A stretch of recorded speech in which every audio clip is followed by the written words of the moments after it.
దేవరపల్లి మండలం దుద్దుకూరులో ప్రగతిశీల కార్మిక సమాఖ్య ఆధ్వర్యంలో ప్రపంచ కమ్యూనిస్టు సిద్ధాంతకర్త కారల్ మార్క్స్ జయంతి సందర్భంగా కార్మికుల విజయోత్సవ సభ ప్రగతిశీల కార్మిక సమాఖ్య రాష్ట్ర అధ్యక్షుడు ఎస్కే మస్తాన్ అధ్యక్షతన నిర్వహించడం జరిగింది।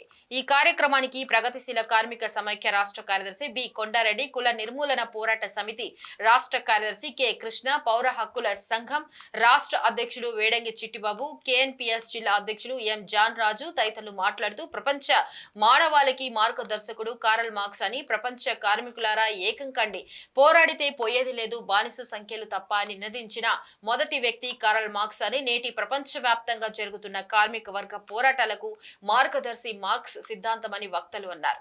అదేవిధంగా ఈ మధ్య కాలంలో ప్రగతిశీల కార్మిక సమాఖ్య ఆధ్వర్యంలో లారీ డ్రైవర్లు, లోడింగ్ ట్రాక్టర్ డ్రైవర్స్ నూతన వేతన ఒప్పందాలు పోరాడి సాధించుకున్నారని, ఇది కార్మిక వర్గ పోరాట విజయమని అన్నారు। ఆ పడిన కష్టాలను మనం ఒక్కసారి నెమరు వేసుకుంటే ఆ యజమానుల పక్షాన ఎవరున్నారు, కార్మికులమైన మన పక్షాన ఎవరున్నారు?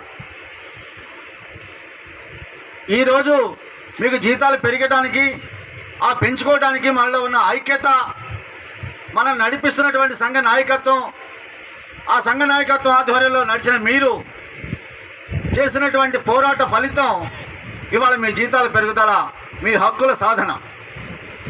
కానీ అదే హక్కులు దక్కకుండా ఉండడం కోసం యాజమాన్యాలు నిరంకుశంగా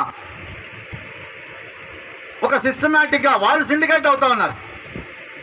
కార్మికులకి హక్కులు హరించే విధంగా, వాళ్ళ మీద పనిని పెంచే విధంగా,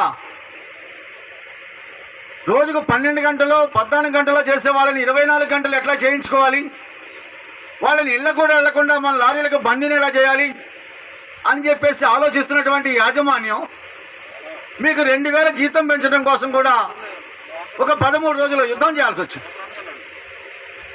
కానీ మనకున్నది ఏంటంటే సహసిద్ధంగా ఒక లారీ డ్యూటీ దిగితే ఒక 90 వేసుకొని ఇంటికి వెళ్ళిపోయి ప్రశాంతంగా ఆ కోడి కూర ఏదో తీసుకొని ఆ రోజు భార్య బిడ్డలతో గడిపేటువంటి పరిస్థితి। తెల్లారి మళ్ళా డ్యూటీ దిగి వచ్చినాయన్ని బావా లేకపోతే అన్న నాకు 10 రూపాయలు లేకపోతే ఒక 20 రూపాయలు గుట్కా వేసుకోవాలో లేకపోతే 90 వేసుకోవాలో, నా బెల్లం బిడ్డలకి పట్టేడు అన్నం పెట్టుకోవాలని చూసే రోజులు మనం। ఎందుకంటే ఎవడైతే ఆకలితో వేదన గురవుతాడో, కష్టాలు పడతాడో, నష్టాలకు గురవుతాడో వాడు కేక పెడితే ఆ కేక పదును వేరుగా ఉంటుంది। మీరందరూ అదిగో దానికి సంకేతం। మీరు లేకుండా, ఈ కష్టజీవులైనటువంటి మీరు లేకుండా యాజమాన్యం లేదు। ఆ యాజమాన్యానికి వాళ్ళ లక్షల కోట్ల రూపాయలు సంపాదించుకునేటువంటి సంపాదన వెనక మీ రక్తమాంసాలే ఉన్నాయి అని చెప్పినటువంటి వాడు కార్ల్ మార్క్స్। మార్క్స్ అంటే ఆయన్ని ఎక్కడో విదేశాలు పుట్టిన ఆయన వెనక తీసుకొస్తారని చెప్పి చాలామంది మాట్లాడుతున్నారు। ఈ దేశానికే కాదు ప్రపంచానికి దారి చూపించినటువంటి వాడు మార్క్స్।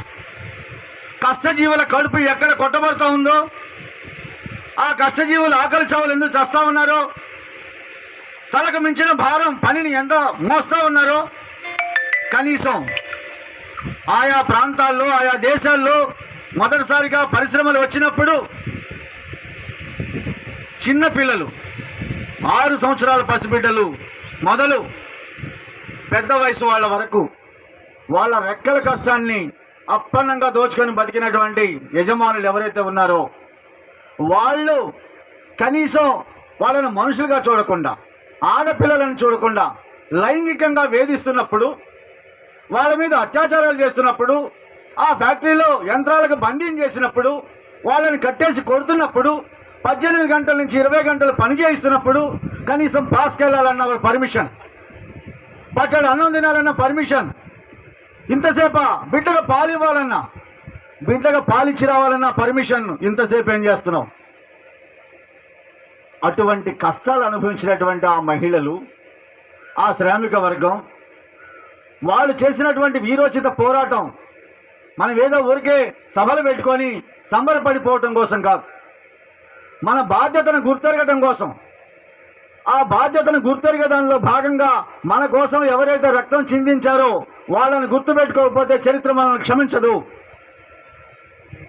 ఎందుకంటే ఆనాడు ఎవరైతే 138 సంవత్సరాల క్రితం ఏ కార్మిక వర్గం అయితే, ఇవాళ మనకు పరిశ్రమలు చాలా ఉన్నాయి, లేకపోతే కొత్త కొత్త నూతన లారీలు రావచ్చు, లేకపోతే మిషనరీ రావచ్చు. కానీ ఆనాడు పారిశ్రామిక విప్లవం జరుగుతున్న సందర్భాల్లో ఆ పరిశ్రమల్లో పడుతున్నటువంటి వేదన పడినటువంటి కార్మిక వర్గం ఏదైతే ఉన్నదో ఆ మహిళలు పసిబిడ్డలు మొదలు వాళ్ళని సొరంగాల్లో పంపించి ఇవాళ కూడా చూస్తున్నాం.